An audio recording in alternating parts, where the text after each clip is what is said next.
রাখির সুতো। ছোটবেলায় অর্ণব আর তৃষার দিনগুলো কেটে যেত একসাথে। স্কুল, খেলাধুলা, ঝগড়া, আবার একসাথে হাসাহাসি। প্রতিবছর রাখির দিনে তৃষা রঙিন সুতো বেঁধে বলতো, তুই আমায় সারা জীবন রক্ষা করবি, ঠিক আছে? অর্ণব হেসে বলতো, তুই থাকলে আমায় কেউ কষ্ট দিতে পারবে না। বছর গড়িয়ে গেল। অর্ণব চাকরির জন্য অন্য শহরে চলে গেল। রাখির দিনেও বাড়ি ফিরতে পারল না। তৃষা সকাল থেকে অপেক্ষা করল। হাতে রাখা একটা ছোট্ট রাখি, নিজের হাতে বানানো। কিন্তু ফোনে শুধু একটা মেসেজ এল, দিদি, আজ অফিসে জরুরি কাজ আছে, পরের বার দেখা হবে। তৃষা চুপ করে ফোনটা নামিয়ে রাখল। বারান্দায় গিয়ে আকাশের দিকে তাকালো। তুই দূরে গেলেও আমি আজও তোর হাতেই রাখি বেঁধে দিলাম অর্ণব।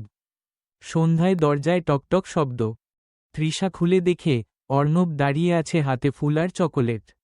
অর্ণব হেসে, অফিস বাদ দিয়েছি, রাখি ছাড়া কেমন করে থাকি?